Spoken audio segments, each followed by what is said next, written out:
हमने तय किया है कि आने वाले 1 वर्ष में 1 करोड़ युवाओं को एआई स्किल के लिए ट्रेनिंग देने का हम काम करेंगे, ताकि हमारा देश का नौजवान एआई की दुनिया में भी नेतृत्व करने का सामर्थ्य हमारे मध्यम वर्गीय परिवारों के सामने एक बहुत बड़ा बोझ बन चुका है।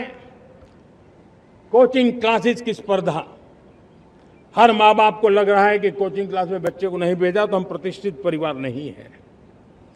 इन गरीब और मिडिल क्लास परिवारों की हम चिंता करते हुए हजारों करोड़ रुपए का उनका खर्च है वो भी बचे, बेटे भी अपने आसपास रह सके, उनकी देखभाल हो सके, परिवार पर आर्थिक बोझ न आए।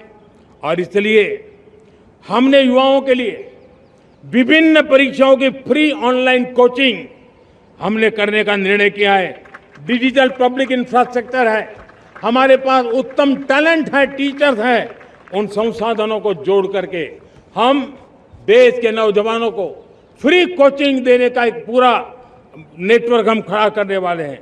बदलते हुए समय में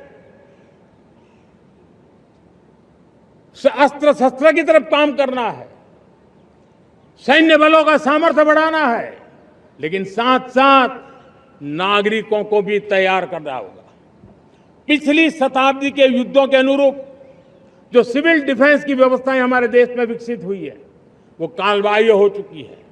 और इसलिए मैं आज लाल किले से घोषणा कर रहा हूं कि हम आने वाले दिनों में सिविल डिफेंस का एक वाइब्रेंट नेटवर्क खड़ा करेंगे, आधुनिक व्यवस्थाओं से उनको परिचित कराएंगे, आधुनिक संकटों से नागरिकों को रक्षा करने की क्या व्यवस्था हो सकती है। एक बहुत बड़ा वॉलेंटरी फोर्स सिविल डिफेंस का आधुनिक चुनौतियों को पार करने वाला हमने तय किया है कि 2036 में जो ओलंपिक होगा, हम चाहते हैं कि वो भारत में हो, लेकिन 2036 में जिन विधाओं में आज भारत खेलता नहीं है, जिन विधाओं में भारत क्वालिफाई नहीं करता है, जिन स्पर्धाओं में भारत ने छोड़ के रखा है, 3/4 हिस्सा हमारे इंतजार कर रहा है।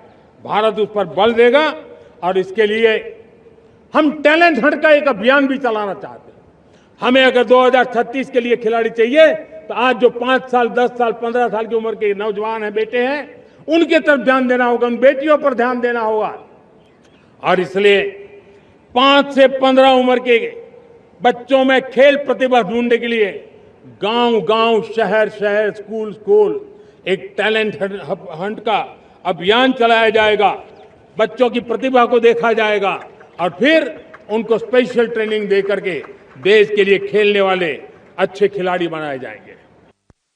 देश आजाद होने के बाद विश्व में तो सेमीकंडक्टर की चर्चा हो चुकी थी, हमारे यहां भी बातें होती थी, लेकिन सेमीकंडक्टर का कोई बड़ा प्लान हम आगे नहीं बढ़ा पाए। और आज स्थिति क्या है? आज की डिजिटल दुनिया में, आज की टेक्नोलॉजी में चिप का महात्म्य हम समझते हैं। कोई भी इलेक्ट्रॉनिक गुड्स होगा, हमारे मेडिकल इक्विपमेंट होंगे, हमारे ट्रांसपोर्ट के रास्ते होंगे, हर किसी में चिप अनिवार्य है। और इस चिप के बिना दुनिया थम जाए ऐसी स्थिति पैदा हो। और इसलिए भारत ने आत्मनिर्भर होने की दिशा में अपना सेमीकंडक्टर प्लान, बड़ा सेमीकंडक्टर प्लान,